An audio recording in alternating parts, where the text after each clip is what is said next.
कांता बहन की दो बहुएं थीं, बड़ी कल्पना और छोटी प्रिया। कल्पना का जैसा नाम वैसा ही काम।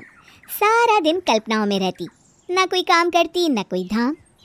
अरे कल्पना बहू, जरा अच्छी सी चटनी पीस दे, आज कुछ मजेदार खाने का मन है। पेट में जलन हो जाएगी माँ जी बुढ़ापे में, और वैसे भी मेरा काम करने का वक्त शाम का है, अब प्रिया को ही बोल दो। इतना कहकर कल्पना वहां से चली जाती है। कांता कल्पना के ऐसे रवैये से काफी परेशान रहती हैं। मैं बना देती हूँ माँ चटनी, ऐसा बोलकर प्रिया माँ को चटनी बनाकर प्लेट में खाने को देती है कि तभी वहाँ कल्पना आ जाती है। अरे वाह चटनी, जरा चख कर तो देखो, बड़े दिन हो गए। अरे नहीं बहू, तू तो रहने ही दे चटनी खाना, पेट में जलन हो जाएगी। इतना कहकर कांता और प्रिया दोनों हंसने लगते हैं। कल्पना सारा दिन या तो मोबाइल में यूट्यूब देखती या फिर सोती रहती। उसका कमरा भी बिखरा और गंदा रहता। एक दिन कल्पना का पति अशोक उससे कहता है, अरे कल्पना, जानवर भी उस जगह को साफ कर लेता है जहां वो बैठता है, तुम तो इंसान हो, कैसे इतने गंदे कमरे में रह लेती हो? देखो सारा सामान यहाँ वहाँ बिखरा पड़ा है। ज्यादा अपनी माँ का बोल ना बोलो। हाँ, कमरा तुम्हारा भी तो है, गंदा लग रहा है तो साफ कर लो। पता नहीं तुम्हारे साथ मैं कैसे जिंदगी बिताऊंगा। इतना कहकर अशोक वहां से चला जाता है। कल्पना बस खाना खाने कमरे से बाहर आती और फिर से कमरे में चली जाती। इससे कांता बहन काफी परेशान रहती।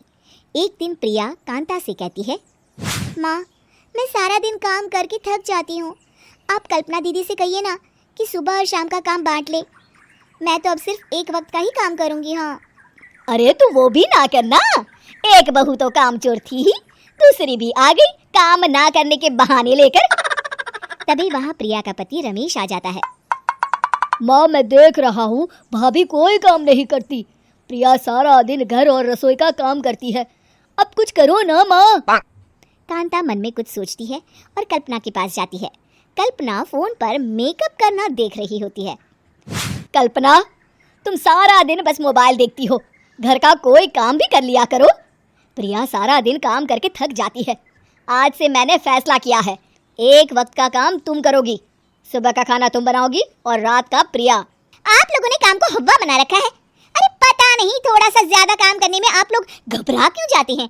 और हाँ, बहुत ज्यादा प्रिया की तारीफ मत करिए मेरे सामने, बड़ी बहू तो मैं ही रहूंगी। मैं कुछ नहीं जानती, कल सुबह मुझे वक्त से खाना चाहिए, रसोई में आ जाना, वरना कल से तुझे खाना नहीं मिलेगा। अगली सुबह कल्पना रसोई में नहीं आती है। वो देर से सोकर उठती है और बाहर आकर कहती है, अरे भूख लगी है, आज खाने में क्या है? इतनी देर हो गई, आज किसी ने मुझे उठाया भी नहीं, पता नहीं कहाँ है सब। कल्पना को घर में कोई नहीं दिखता। वो रसोई की तरफ जाती है जहाँ बड़ा सा ताला लगा होता है। अरे रसोई में ताला! ओ, मैं तो भूल ही गई थी। माँ ने आज से सुबह का खाना मुझे बनाने को कहा था। हे भगवान, इतने लोगों का खाना बनाना क्या आसान है? तभी घर के सारे सदस्य बाहर से वापस आते हैं। वाह माँ जी, मजा आ गया छोले भटूरे खाकर। मेरे मुंह में तो अभी भी स्वाद आ रहा है। अरे कल्पना, तेरे भरोसे रहते तो हम तो भूखे ही रह जाते। कल्पना को बहुत गुस्सा आ जाता है। अब बहुत हो गया, आज से मैं अपनी रसोई अलग कर रही हूँ, मैं अपना खाना खुद बना लिया करूँगी।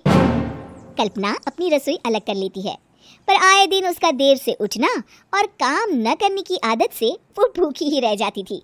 उसी के सामने घर के लोग अच्छे अच्छे पकवान खाते और कामचोर कल्पना को जैसे तैसे ही खाना बनाकर खाना पड़ता। पर एक दिन तो हद ही हो गई। माँ, दीदी आज सुबह से कमरे से बाहर नहीं निकली, हमें जाकर देखना चाहिए। सो रही होगी कामचोर कहीं की, पर तुम कहती हो तो चलो देख लेते हैं उसे। कल्पना कमरे में पेट पकड़कर बैठी होती है। हाय मेरा दर्द, पेट दर्द के मारे मर रही हूँ मैं।